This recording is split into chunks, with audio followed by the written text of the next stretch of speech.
नमस्कार, आप देख रहे हैं ग्लोब न्यूज झारखंड। मैं नंदिता आपके साथ। आइए नजर डालते हैं आज के समाचारों पर। Globe news Jharkhand sponsored by CTA aviation and hospitality management.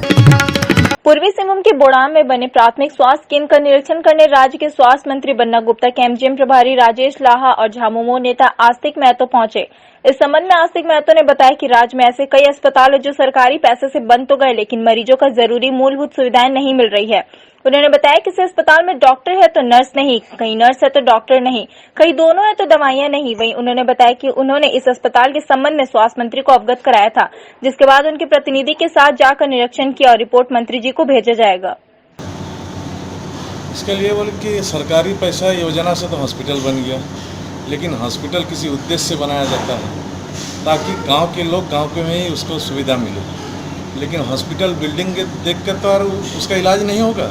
उसमें डॉक्टर चाहिए, नर्स चाहिए। ये तमाम चीज़ को देखते हुए मंत्री जी से हम बोले थे कि भाई बोड़ाम में एक बहुत बड़ा हॉस्पिटल है, उसके लिए कुछ करीब 100 बेड। तो जी उनकी पूरी टीम हमारे बीच आए और पूरे हॉस्पिटल का निरीक्षण किया। निरीक्षण के बाद जो भी कमी पाई उनको उन्होंने रीच आउट किया और बहुत जल्द यहाँ सारी सुविधाएं उपलब्ध कराने का हमसे वादा करके गए हैं, वादा किए हैं। साथ ही जो प्रसव की ये है डिलीवरी पेशेंट की प्रसव क्रिया की सुविधा यहाँ पे बहुत जल्द शुरू कराने का आश्वासन मिला है, ताकि हमारे बोड़ाम प्रखंड के जो भी डिलीवरी के पेशेंट है उनका प्रसव यहीं हुआ है। वैश्विक संकट के दौर में पिछले करीब 2.5 महीनों से सरकारी स्तर से लेकर सामाजिक और राजनीतिक स्तर से जरूरतमंदों की सेवा का सिलसिला जारी है। इसी क्रम में जुगसलाई विधायक मंगल कालिंदी द्वारा अपने विधानसभा क्षेत्र के जरूरतमंदों के बीच जरूरी खाद्य सामग्री का वितरण किए जाने का सिलसिला लगातार जारी है। विधायक मंगल कालिंदी ने बताया कि मुख्यमंत्री हेमंत सोरेन का यही एक सपना है कि वैश्विक महामारी के दौर में कोई भूखा न सोए। देखिए, सबसे पहला बात तो है पूरे झारखंड, पूरे देश दुनिया में और झारखंड की बात अगर हम करें तो झारखंड में जब से लॉकडाउन लगी हुई है तब से हम लोगों का जो है झारखंड के माननीय मुख्यमंत्री जी माननीय हेमंत सोरेन साहब के नेतृत्व में पूरे जितने भी पूरे झारखंड में चाहे ग्रामीण क्षेत्र हो या शहरी क्षेत्र हो, हर लोगों को अनाज देने का काम किया। और उसके साथ साथ हमारे बड़े भाई समाज सेवी बाबू नाग जी हैं, जो हमारे विधानसभा क्षेत्र में गदरा, जसकंडी, कुपुडांग और पूरा विधानसभा क्षेत्र में वो अपने समाज सेवी के होते हुए सभी क्षेत्र में लोगों को खाना खिलाने का काम कर रहे हैं। बहुत ही अच्छा काम है, जिसके लिए मैं उनके सारे टीम को धन्यवाद देना चाहूँगा। और साथ ही साथ हम लोग इस विधानसभा क्षेत्र में ज़रूरतमंदों को कच्चा राशन देने का भी काम किए हैं। और लॉकडाउन के कारण नाइयों की बुरी स्थिति हो चली है, जहां हर दिन नाई अपने मांगों को लेकर विरोध प्रदर्शन कर रहे हैं। वहीं आज जमशेदपुर नई जागृति मंच के बैनर तले शहर के सैकड़ों नाई धरने पर बैठ गए, जहां इन्होंने सरकार से इनकी दुकानों को खोलने संबंधी आदेश जारी किए जाने की मांग की है। इस संबंध में मंच के सदस्यों ने बताया कि उनकी स्थिति लॉकडाउन के दौरान बदतर हो चली है। इन्होंने बताया कि अपनी समस्या को लेकर वे स्थानीय विधायक जी से भी फरियाद लगा चुके हैं। संघ के सदस्य ने बताया कि उन्होंने सरकार और जिला प्रशासन से 15,000 रुपए आर्थिक सहयोग की मांग की है, ताकि इनके परिवार का भरण पोषण चल सके, जो अब तक इन्हें नहीं दिया गया है। मत है, लोग सारे दुकान खुल गए हैं लॉकडाउन में। आज हमारा जो समाज है, नाई समाज आज इतना मरमत है कि लोगों का जीविका का साधन यही, इसी से लोगों का रोजी रोटी, परिवार का भरण पोषण सारा चीज चल रहा है। ठीक है, जो सरकार का आदेश है हम लोग उस आदेश का जरूर पालन करेंगे कि जो हम लोग social distancing, mask and sanitiser का यूज़ करेंगे। जो सरकार का हमारे को जो भी आदेश होगा हम उसका अनुपालन जरूर करेंगे, लेकिन हमारा जीविका इसी समुदाय का जीविका इस धंधे से चलता है। और ये धंधा अगर बंद रहा तो सभी लोग रोड पे आने का व्यवस्था हो रहा है। सरकार की तरफ से आपको सहायता मिला है ये लॉकडाउन में? अभी तक हमको किसी तरह सरकार संसद या विधायक कोई भी हमारे को सहायता कोई भी संसद विधायक के द्वारा नहीं किया गया है, बल्कि कुछ सामाजिक संस्था के द्वारा कुछ गरीब तबके के लोग थे जो हमारे समुदाय से जुड़े हुए थे, उन लोगों को कुछ हम लोग अनाज का व्यवस्था हम लोग अपने सामाजिक तौर पर उनको देने का काम किया है। लेकिन आज स्थिति बहुत भयावह है कि आज ये कोरोना की स्थिति में लोग आज जीविका चलाने के लिए एकदम त्राहिमाम है। तो इसलिए आज हम चाहेंगे, सरकार को मेरा अनुरोध होगा कि हमारा सैलून खुलाया जाए और सरकार का जो अनुपालन होगा हम लोग जरूर करेंगे। और नहीं, अगर मान लीजिए सरकार ये इस स्थिति में है तो हम लोग को जितने भी गरीब तबका के लोग हैं, समुदाय के लोग हैं, उनको 15,000 रुपया का अविलंब वो स्थानीय विधायक से हम लोगों ने मिला है हमारे समुदाय के लोग मिले जा करके हमारे क्या बोले?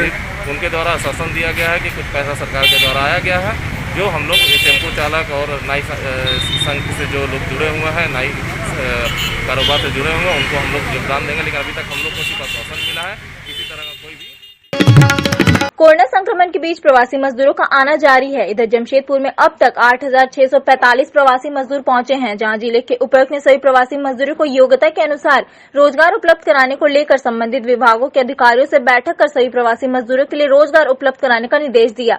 इससे पूर्व सभी विभागों के अधिकारियों ने पूरे जिले के मजदूरों का डाटा तैयार कर स्किल्ड और नॉन स्किल्ड प्रवासी मजदूरों की सूची तैयार जिले के उपायुक्त को सौंपा। उपायुक्त ने बताया कि दूसरे राज्यों से शहर पहुंच रहे लोगों के लिए जिले के अलग अलग हिस्सों में लोगों की जरूरत के हिसाब से पेड क्वारंटाइन सेंटर के रूप में शहर के बड़े माध्यम और मंझोले स्तर के होटलों का चयन किया गया है, जहां जिला प्रशासन की देखरेख में लोग पेड क्वारंटाइन हो सकते हैं। उनके आलोक में पेड क्वारंटाइन की भी व्यवस्था की गई है और इसमें जो इंटरनेशनल फ्लाइट से आने वाले लोग हैं उनके लिए प्राइमरी इसमें व्यवस्था रखी गई है। इसमें ये सुविधा लोगों को चॉइस उपलब्ध कराई गई है कि अगर वो हमारे संस्थागत क्वारंटाइन में न रह करके पेड क्वारंटाइन में रहना चाहें तो रह सकते हैं। इसके संबंध में एक कमेटी का भी गठन किया गया है जो कि इसके संबंध में निर्णय लेगी, जिसमें कि संबंधित अनुमंडल पदाधिकारी और इंसिडेंट कमांडर को आमंत्रित किया गया है। इसके संबंध में प्रायर इन्फॉर्मेशन इंसिडेंट कमांडर से प्रायर परमिशन और प्रायर इन्फॉर्मेशन संबंधित खाना को उपलब्ध कराना आवश्यक है। साथ ही साथ जो भी सेफ्टी और प्रिकॉशन से रिलेटेड मेजर्स हैं ICMR और हेल्थ डिपार्टमेंट के निर्देश के अनुसार उसको पूरी तरह से सुनिश्चित करना भी आवश्यक है। उनके रिसोर्स मैपिंग का काम किया जा रहा है, उनकी स्किल और जो एक्टिविटीज़ हैं उसकी भी मैपिंग की जा रही है और उसके आलोक में ये सुनिश्चित किया जा रहा है कि उनके योग्यता के आधार पर उन्हें आने वाले समय में कार्य उपलब्ध कराया जा सके। और जो कि मजदूर हमारे नरेगा में कार्य करने के इच्छुक हैं, क्योंकि समय नरेगा में काफ़ी बड़े पैमाने पर कार्य लिए जा रहे हैं और पानी रोको पौधा रोको कार्यक्रम के अंतर्गत विशेष करके प्रयास किए जा रहे हैं, तो उनके संबंध में उनको जागरूक करने का कार्य किया जा रहा है। लॉकडाउन के दौरान सुदूर ग्रामीण क्षेत्र बागों में 1.5 बीघा बंजर जमीन पर किसानों ने जैविक विधि द्वारा सब्जियों का पैदावार कर एक उदाहरण प्रस्तुत किया है। इस खेती से सप्ताह में 400-500 रुपए रोजगार के साथ साथ भरपूर सब्जी का सेवन कर पा रहे हैं किसान। लॉकडाउन के मद्देनजर कई परिवारों को निःशुल्क सब्जी मुहैया कर किसानों ने देश हित में समाज में एक अच्छा परिचय दिया है। जब लॉकडाउन में किसान बेकार बैठे हुए थे तभी स्थानीय किसान सिद्धेश्वर सरदार जी ने इस डेमो को ग्रामीणों के लिए प्रस्तुत किया, जिसके बाद सभी किसान इस विधि से खेती करना प्रारंभ कर दिया और सभी जैविक विधि से खेती करने का संकल्प लिए हैं। ये जो दादा लोग पर्यावरण चेतना केंद्र से हम लोग को प्रेरणा दिया, ये जो कि ये खेती रासायनिक नहीं, आप लोग वो खाद गोबर से करो, जाने गाछ अच्छा उगेगा, फसल भी अच्छा होगा, कोई इस फसल या को सब्जी को व्यवहार करने में कोई बीमारी नहीं होगा। तो ये प्रेरणा लेके दादा लोगों से हम लोग यही करते आ रहे हैं। ये मेरा भैया भी ऐसा ही कर रहा है, हम भी ऐसा। कितना कमा ले रहे हैं आप? तो 400-500 रुपया हो जाता है। बीघा जमीन है, इस 1.5 बीघा हमारा उबड़ खाबड़ एकदम बंजर था, पथरीला था, जिसमें संभावना नहीं दिखता था कि क्या कोई उपजाया जा सकता है आज के दिनों में जो सुखाड़ और अकाल जो होते रहा है। लेकिन हम लोगों ने संकल्प लिया कि डेमो के जो लॉकडाउन हुआ है विश्व आपदा में हम लोग क्या करेंगे, तो कुछ तो करना चाहिए। तो यहाँ कुआं था, चापाकल था, इस पानी का उपयोग करते हुए हम लोगों ने इस बंजर ज़मीन पर मेहनत करना शुरू किए और मेहनत से इसका फल मिला कि हमको पहला अपना परिवार को हरी सब्जी मिला, जो हमारा बेटी को, बहू को, सब जो घर में परिवार है जो हरी सब्जी नहीं खाते थे, पहला हरी सब्जी घर को मिला। और साथ ही साथ इस लॉकडाउन के तहत यहाँ से कोहड़ा, यहाँ से लौकी, इस तरह का खिचड़ी उचड़ी बनाने के लिए लोग ले गए और आज भी यहाँ से 10 परिवार डेली सब्जी यहाँ से ले जाते हैं, भिंडी, बरबट्टी, मिर्चा, कोई साग, कौरा साग। राजनगर थाना क्षेत्र के खोखरो गांव में पति पत्नी में हुई विवाद के बाद डोबा हो नामक करीब 28 वर्षीय व्यक्ति की ससुराल वालों ने पीट कर घायल कर दिया। इसके बाद ग्रामीणों ने एम्बुलेंस की सहायता से राजनगर स्वास्थ्य केंद्र ले गए, जहां डॉक्टरों ने उसे मृत घोषित कर दिया। वहीं पुलिस ने लाश को अपने कब्जे में लेकर पोस्टमार्टम के लिए सरायकेला सदर अस्पताल भेज दिया। वैसे पुलिस मामले की जाँच में जुट गई है। कुछ घटना है और घटना के पीछे क्या कुछ कारण है सर? राजनगर थाना अंतर्गत खोखरो गांव में एक डोभा हो नामक व्यक्ति की हत्या की गई है और हत्या का कारण यही था कि 2 दिन पहले बुधवार को दोनों पति पत्नी में लड़ाई हुई थी, जिसके कारण कि कुछ विवाद हुआ था। उसके बाद पत्नी ने अपने भाई को खबर दी थी, तो कल दोपहर में उनके भाई लोग आए थे और उनके साथ 3-4 मोटरसाइकिल में और लोग भी थे। उनको समझाने बुझाने के लिए आए थे, क्योंकि उनकी जो बहन थी, उनका जो मृतक है उनकी पत्नी का उन्होंने चूड़ी शायद उतार दिया था, जो चूड़ी सुहाग का उनका निशानी होता है, तो उसी को लेकर के ये विवाद था और जिसके कारण कि वो लोग मारपीट किए और मारपीट के दौरान ही शायद उन लोग कहीं ऐसी जगह चोट लगी जिसके कारण कि उनकी मृत्यु हुई। हालांकि ये भी कहा जा रहा है कि उनको जहर दिया गया है, क्योंकि मुंह से झाग निकला है। वो पोस्टमार्टम रिपोर्ट में और ज़्यादा क्लियर होगा। अभी तक तो इतना ही अनुसंधान हुआ है और एक व्यक्ति को अभी हिरासत में लिया गया है, जो कि Dhanbad Rajendra park golf ground स्थित धनबाद जिला डेकोरेटर्स एसोसिएशन के सदस्यों के द्वारा नुक्कड़ सभा कर हाथों में अपनी मांगों की तख्ती लेकर शांतिपूर्वक सरकार से मांग की। एसोसिएशन के महासचिव पुरुषोत्तम कुमार रंजन ने बताया कि सरकार ने 50 व्यक्ति का कार्यक्रम करने का छूट दिया है। दोनों पक्षों की ओर से 50 व्यक्ति की किसी प्रकार की मांगलिक कार्य करने से हर लोग परेशान है। कम से कम 250 व्यक्तियों की कार्यक्रम करने की अनुमति सरकार से चाहते हैं, ताकि कोई भी शादी विवाह हो सके। जो है प्रेस वार्ता रखी गई है। ये प्रेस वार्ता हम लोग पिछले 28 तारीख को भी किए थे और 28 तारीख का करने जो हम लोग किए तो उसमें हम लोग जिला प्रशासन से एक आग्रह किए थे कि जिस तरह अन्य चीज़ों में छूट दिया जा रहा है, हम लोगों को भी एक छूट दिया जाए और कहीं ना कहीं से जो 50 आदमी का शादी में जो दायरा बनाया गया है उसको थोड़ा सा बढ़ाकर, थोड़ा सा आगे कर, थोड़ा सा कुछ हम लोगों के लिए भी गाइडलाइन बना करके हम लोगों के लिए, हम लोगों के जो व्यवसाय से जुड़े हुए हैं, शादी ब्याह का समारोह जो होता है वो हम लोग ऐसे व्यवसाय से जुड़े हुए हैं कि जन्म से लेकर मृत्यु तक हम लोग इस समाज में अपना सेवा देकर उसका जो उससे जो लाभ लेते हैं, उससे हमारा परिवार, हमारे बच्चे, हमारा व्यापार का भरण पोषण होता है। जो है किस कौन से मामला को लेकर जो आप लोग बैठक कर रहे हैं? आज हम लोगों का धनबाद जिला डेकोरेटर्स संघ का हम लोग आज राज्य सरकार से हम लोग मांग करते हैं, हमारे टेंट से जुड़े हुए जितने भी व्यापारी, हमारे कैटरिंग्स हैं, लाइट्स बंधु हैं, फ्लावर्स बंधु हैं, पूरी लगन हम लोग का काम बिल्कुल बंद हो गया 3 महीनों से। 3 महीनों से, और इस महीना हम लोग का लास्ट लगन का टाइम है और आने वाला फिर हम लोग का समय पूरे 4 महीना हम लोग को कोई भी लगन हम लोग के बीच में नहीं है। और अभी सरकार के गाइडलाइन के हिसाब से सिर्फ 50 आदमी का पार्टी का हम लोगों ने, गवर्नमेंट ने दिया है आदेश कि आप 50 आदमी से ज़्यादा नहीं कर सकते हैं, जो कि शादी ब्याह जैसा चीज़ जो है जो 50 आदमी में किया ही नहीं जा सकता है, जिसमें दोनों तरफ के पक्ष के लोग ही आएंगे। अगर खाली परिवार के लोग भी होते हैं तो सबका जो है 150-200 लोग हो जाते हैं।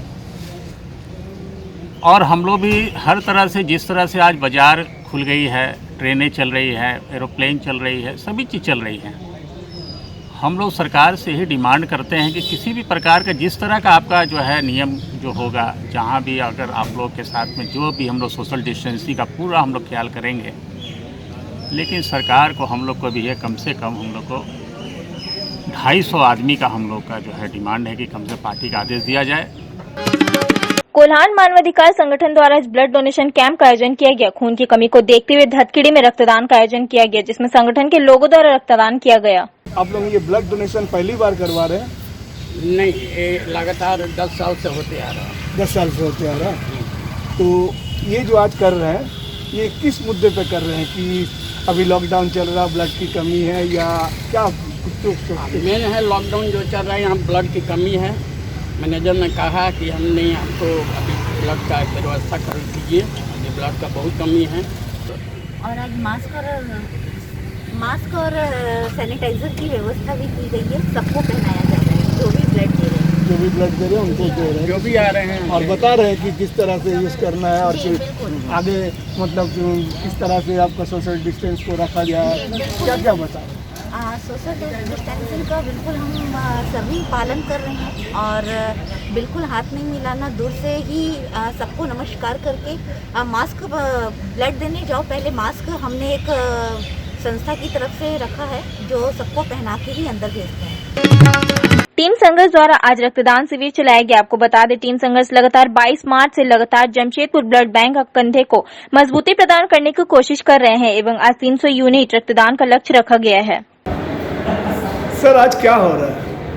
आज यह टीम संघर्ष परिवार एवं अन्वेषा के संयुक्त तत्वावधान में पूरे लॉकडाउन के बीच जिस तरह से 22 मार्च से लगातार टीम संघर्ष परिवार ने जमशेदपुर ब्लड बैंक के कंधे को मजबूती प्रदान करने का कोशिश की और उसी के तहत लगभग 1500 यूनिट से ज़्यादा अभी तक रक्तदान इस लॉकडाउन में टीम संघर्ष परिवार कर चुका है। और ये टीम संघर्ष परिवार के आज जो सक्रिय कार्यकर्ता है, खाली ये फ्रेंड सर्किल का ही नतीजा है। आज 300 यूनिट लक्ष्य हम लोग रखे गए हैं। लगभग 100 यूनिट रक्तदान तो अभी तक हो चुका है और टीम संघर्ष परिवार शहर से लेकर सुदूरवर्ती गांव तक पूरे लॉकडाउन में जिस तरह से अपनी सेवाएं प्रदान की हैं, रक्तदान को भी इन्होंने पीछे नहीं छोड़ा और लगातार रक्तदान का सिलसिला भी जमशेदपुर ब्लड बैंक में जारी रखे हुए हैं। अभी तक कितना हो चुका है? अभी तक तो 100 यूनिट हो चुका है और हमारा 300 का लक्ष्य है, जो रास्ते में ही कम से कम 150 डोनर है रास्ते पर जो आ रहे हैं। सबका सोशल डिस्टेंस माना जा रहा है? एकदम हम लोग हर हमारे मतलब कुछ वॉलेंटियर इसी के लिए है जो कम से कम 2 से 3 फीट का उस दूरी को मेंटेन करने के लिए लगे हुए हैं। और आपका जो ये 200-300 यूनिट का जो ब्लड का कलेक्शन है, ये आप किस तरह से कर रहे हैं कि स्टेप बाय स्टेप आ रहा है कि स्टेप बाय स्टेप? ये तो हर जगह से है, गाड़ी जा रहा है, एक बार गाड़ी लेके आ रहा है, रक्तदान करा के वो जब छोड़ रहे हैं तब तक तो यहाँ हमारा खाली हो रहा है, फिर दूसरे रक्तदाता को लेकर आ रहा है। SGIHM Institute of Hotel Management, registered by Government of India, craft course एवं डिप्लोमा कोर्स, प्रैक्टिकल क्लास की सुविधा एवं 100% जॉब प्लेसमेंट। करें अपने सपने को साकार। संपर्क करें SGIHM Institute of Hotel Management, 3rd floor, DX Trade Center, near Ram मंदिर, ऑपोजिट बंधन बैंक, बिष्टपुर, जमशेदपुर। हमारा फोन नंबर 7004615405 एवं 9204579353। अपने सपने को साकार करने के लिए आज ही संपर्क करें SGIHM institute of hotel management.